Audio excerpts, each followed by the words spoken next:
മലയാളികൾക്ക് ഏറ്റവും പ്രിയങ്കരനായിട്ടുള്ള ഒരു ഗായകൻ നമുക്കിപ്പം സന്നിധാനത്ത് നിന്ന് ചേരുന്നുണ്ട്. മറ്റാരുമല്ല, സന്നിധാനത്തൻ തന്നെയാണ്. നമുക്ക് എങ്ങനെ ഉണ്ടായിരുന്നു മല കയറി വന്ന വിശേഷങ്ങൾ, സന്നിധാനത്തെത്തിയ വിശേഷങ്ങൾ നമുക്ക് സന്നിധാനത്തോട് തന്നെ ചോദിച്ച് മനസ്സിലാക്കാം. എങ്ങനെ ഉണ്ടായിരുന്നു മല കയറി? സ്വാമിയേ ശരണമയ്യപ്പ. ഓരോ ഓരോ വർഷം വരുമ്പോഴും ഓരോ അനുഭവമാണ് ഭഗവാൻ നമുക്ക് തരുന്നത്. അപ്പൊ കഴിഞ്ഞ വർഷം വന്നപ്പോൾ അനുഭവം എന്തായിരുന്നു ചോദിച്ചാൽ, എല്ലാ വർഷം വരുമ്പോഴും മനസംതൃപ്തിയാണ്, സന്തോഷമാണ്. എന്താ പറയാ, നമുക്ക് ഭഗവാനോട് കൂടുതൽ അടുക്കാൻ കഴിയുന്നു. പിന്നെ നമ്മൾ തൊഴുന്ന നേരത്ത് നമ്മുടെ മനസ്സിൽ യാതൊരുവിധ ചിന്തകളും ഇല്ല. ഞാൻ ഞാൻ എന്ന വ്യക്തി പോലും ഇല്ല. ഭഗവാനെ തൊഴുക. എങ്ങനെയുണ്ടായിരുന്നു ദർശനമൊക്കെ? ദർശനം സുഖമായിരുന്നു. എല്ലാം എല്ലാ സൗകര്യങ്ങളും ഉണ്ട്. ഭയങ്കര എന്താ പറയാ, എല്ലാം നല്ലതാണ്.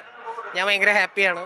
ഇനിയും ശബരിമല കൂടുതൽ ജനങ്ങൾ. എത്ര വർഷമായി? ഞാൻ ഏകദേശം അങ്ങനെ കണക്ക് പറയാൻ പറ്റില്ല. ഇപ്പൊ ഏകദേശം 45. അതെ, എല്ലാ വർഷം വരും. പിന്നെ ഓഫ് സീസണിലൊക്കെ വരും. പിന്നെ കണക്ക് വെക്കാറില്ല. അതാണ് പോകുന്നു. കുടുംബമായിട്ടാണ് ഇത്തവണ വന്നത്? അതെ, ഞാന്, മോള്, മോൻ, അമ്മ. അമ്മ എങ്ങനെ ഉണ്ടായിരുന്നു അമ്മ ഇത്തവണത്തെ മല? നന്നായി, സൂപ്പറായി. സൂപ്പറായിട്ടുണ്ട്. ഒരു വിഷമവും ഇല്ലാതെ കയറി, ഒന്നും ഉണ്ടായില്ല. കാണാൻ പറ്റും. നന്നായി സുഖായി. ഇതിനു വേണ്ടി ഒരു പാട്ട് പാടുവോ? അന്നദാന പ്രഭുവേ ശരണം അയ്യപ്പ, ആര്യങ്കാവ് അയ്യനേ ശരണം അയ്യപ്പ. അന്നദാന പ്രഭുവേ ശരണം അയ്യപ്പ, ആര്യങ്കാവ് അയ്യനേ ശരണം അയ്യപ്പ.